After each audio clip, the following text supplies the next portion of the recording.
Hello, hello. I'm Strider, your host here at Author in the Headlights. Thank you for joining us today. And if you will, hit that subscribe button down the right-hand corner and you won't miss a single episode. And this morning, we've got Linda with us. Linda writes as L.L. Stevens. Good morning, Linda. Good morning. And I got your information or connection through Forest Path Books and Janine Hennig, who has been on the show before, and you, the Ladies Club of writers there at Forest Path Books. Good morning. Well, good morning. It's a great club. We are looking for male members also. Yeah, sure. But being a small publisher, of course, only so many books per year get published. It's true. Mhm. And you kind of all work and hold in the same genre field, I guess it would be. Not necessarily epic fantasy that your books are, but Right. fantasy type books. Isn't that correct? That's true. There are different flavors of fantasy at the publisher. Do check them out. They're all excellent books. They I write are. epic fantasy, and I have a series in progress, 4 books of which are on the publisher's site, and the 5th one coming out early next year, and the 6th one the year after that, the final book. But I mean, there's different types of fantasy, whether it's mythic or indigenous types of fantasies, Gothic fantasies, but mine are epic. Yes, Definitely epic epic. fantasy. That's what I would put Mhm. it. And you do have some of the other, your Blood Moon and Saltflower. That's more, that's a different set, whole It different thing. is. It's Inca not and published Spanish, by isn't it? Forest Path, but it is definitely because of my time in Bolivia. I wrote that book. It's very indigenous based in That's, Bolivia. Yeah. but your main one, your life's work, as I believe you put it, is your epic fantasy saga. Did I say that? Triempery Revelations. Ooh, I got it right. You did. And you There's have, the book. there is your newest Sardinian. So Danion's the first book of the series. It's a good place to start, but all of the books can be read on their own merits. It can be read as a standalone. If you want to stop at the end of that book, you have a full story. But it is a series that covers a period of this empire, and it's at the height of its power in the first book in Sardinia. All And right. brilliant, glittering, powerful, and it's going to fall apart. And you watch it fall apart through the series, completely collapse. But also something else is coming along. It's changing, and the whole series is about change. But in the first book, you see where it started, and then you see the change.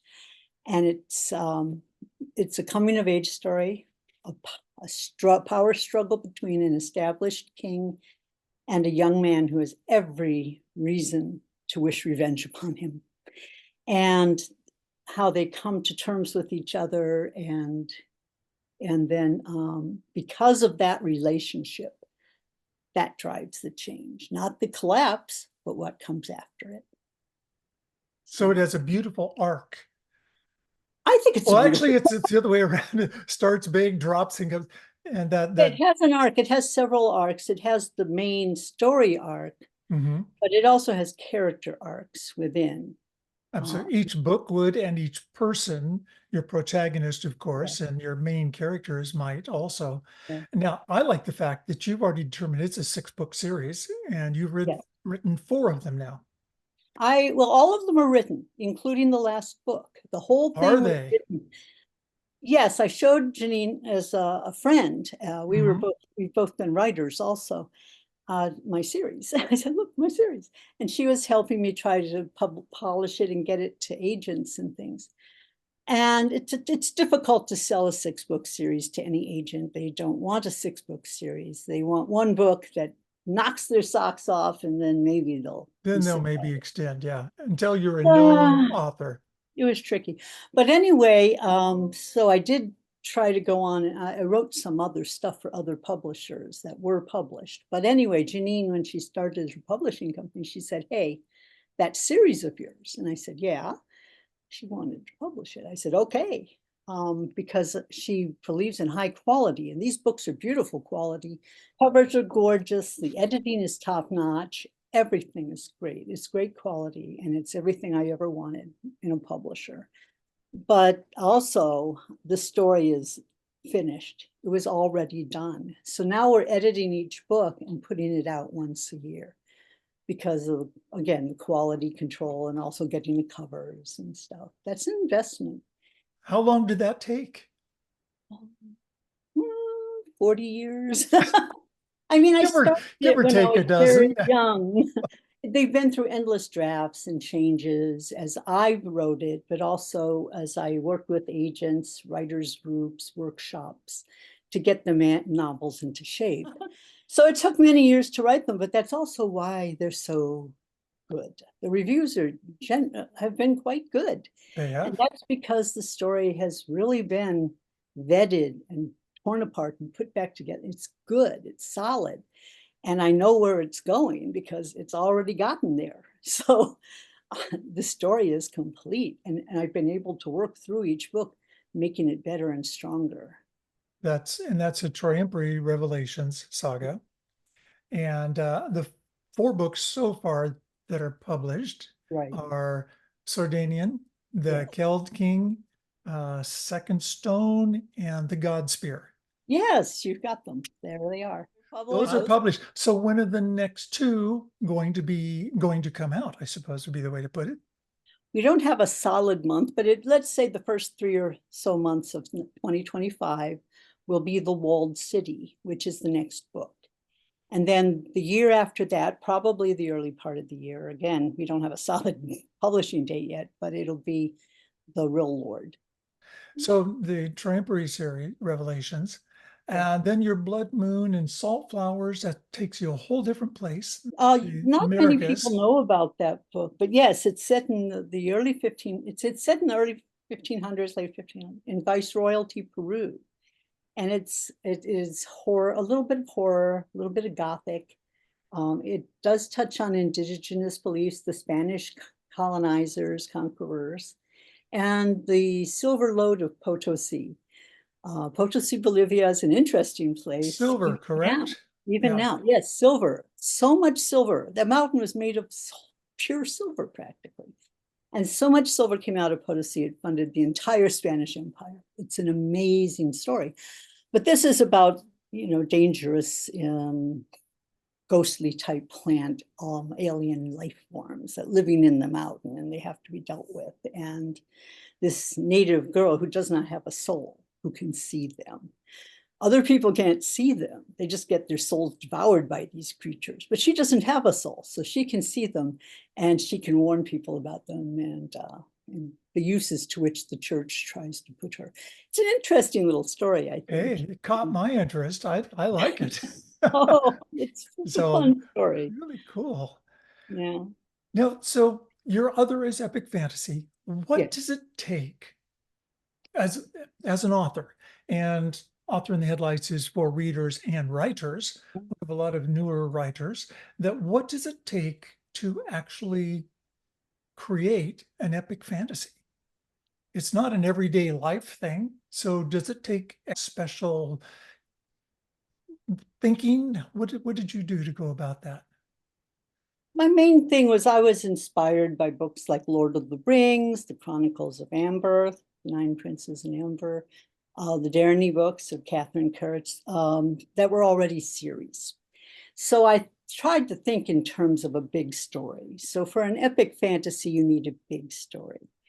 It can take many forms. It can be medieval, it can be almost in outer space.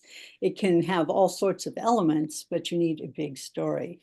Something has to have fairly high stakes. It can be high personal stakes for an individual, but it could also be stakes for the world or the empire or the village in which they live.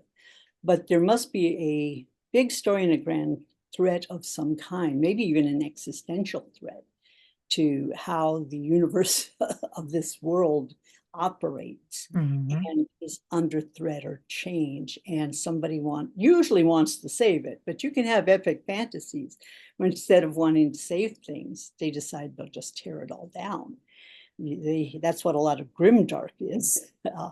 people who are either caught in bad situations and they have to make horrible moral choices because they have no other choice. It's very nihilistic almost. Epic. Now, for me, it was just, I just wrote what I loved, and that was what I loved. Mm-hmm. And I didn't think of it in terms of, oh, I'm writing an epic fantasy.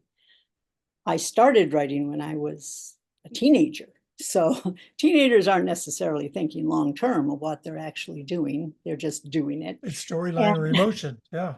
yeah, I was writing by emotion, creating characters I thought were fun, and lots of drama. And drama doesn't hurt in epic fantasy. So at the end, I had this story, and I said, well, what is it? Is it high fantasy? No, it didn't have elves and orcs and the traditional trappings of high fantasy. It was epic fantasy. The story was big. So I And defined that it kind makes of that epic. That's way. right. A big story, long Yeah, period of time. That's going to be an epic fantasy. right. Yeah. I like that insight, though. That would give someone a real concept of thought prior to and setting up their world building of what that's going to take. And you have an amazing appendix of your Oh, storyline. Oh I my put it gosh, up it's there. I pages and did. pages of now. Did you need to build that in order Yeah. to keep things straight in this epic fantasy, which is books long? When I was a baby writer, my first novel was published in 1985 by Daw Books. And I talked with editors there, and it was an editor who gave me the idea for this book. And in Mhm. any event, one of the things they always wanted was what they called a story list, you know, of all the The story characters. Bible. Yeah, kind of like a story Bible where Mhm. they, a style sheet, they called it. I kept Okay. style sheet where it had the characters' names and spellings, and this helped the editors. So I created one for every book. Now, this book is the one that you see on the website, the appendix for this book. I figured this book's out. All the other appendixes build off of it. So putting it up isn't really spoiling anything. Mhm. If you read the appendix to the final book, you'd be spoiled because there are names and relationships in that appendix that, yeah, not in this. So, but I decided one day, I said, well, you know, people have said, reviews have said, and people I've talked with, they said the appendix really helped them. Yeah. Well, it is good. I enjoyed it. Yeah. Triempery.com. And then you also have a blog, and Yes. beautifully done. Again, beautifully Oh, done. thank I need to take some lessons from you. Though we no longer do a blog, we do this instead. But yeah, that's I that don't same do kind of this. thing. I wish I could do this. Yeah. Yeah. But beautifully done. Beautiful artwork Yeah. in it, and heads, and it was, Love artwork. you can tell I like it. How's that? I love artwork. And so I do commission art from artists. I Do make you? nice human artists. And if I see an artist I like, I'll contact them and see if they want to do some art for me. Some artists are too busy, alas. But That's true. I do find good art, and I put it up to accompany my articles. Or, I mean, I get pictures like that, Mm-hmm.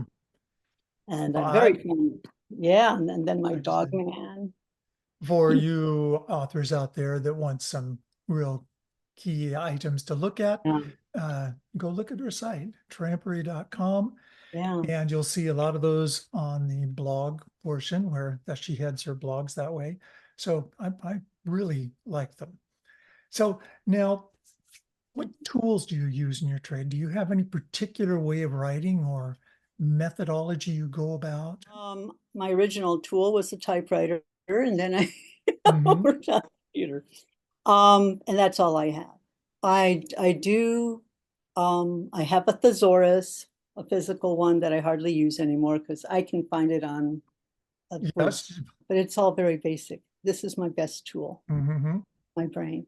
It's all up here. People say, can you still remember all? I remember it all the connections, the families, and occasionally I need a name. I do keep a Yeah. note Well, for you're names, better at it than I am, I'm things sure. like that. Yeah, I drew my own map. Mhm. So I hand draw maps, and I hire cartographers to draw nice maps for me. But I do my own conceptualizing, genealogies. I write it down by hand, or I write on the word processor. Well, from my point of view, you do a good job. So you're doing Thanks. well there. Thanks. Yeah. And for those of you that do need those kind of tools, we do have those at durhamandpublishing.com. Their author's resource page give you links to things like map makers, cartographers there, or cover artists and editors. All those things are there on durhamandpublishing.com. So take a look at that and you can get help. They'll link you right to where those are. So what's next? You've got your books written already, so you're just waiting for them to publish, or are you actually writing something else now?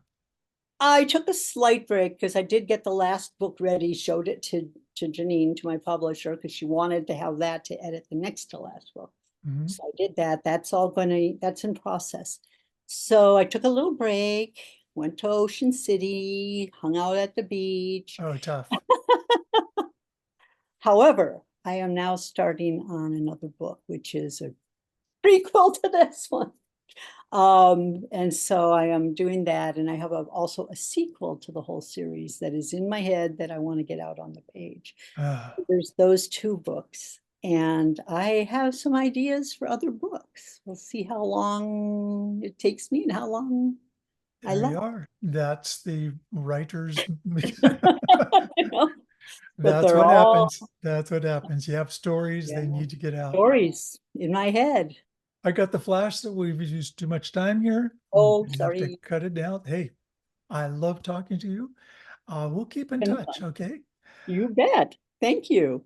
And the books that you've written now are going to be available on durhamandpublishing.com's bookstore page, so people can link to those wherever they're sold. Be great. And thank you for your time today. I know that you really would rather be writing, and because I will that's be what we going do back to it. Yes. in Thank you, that spare Spider. I time. will. And for the rest of you, thank you for spending some time with us here at Author in the Headlights, sponsored by DurhamandPublishing.com. We appreciate you spending your time with us. And until next time, sponsored by DurhamandPublishing.com.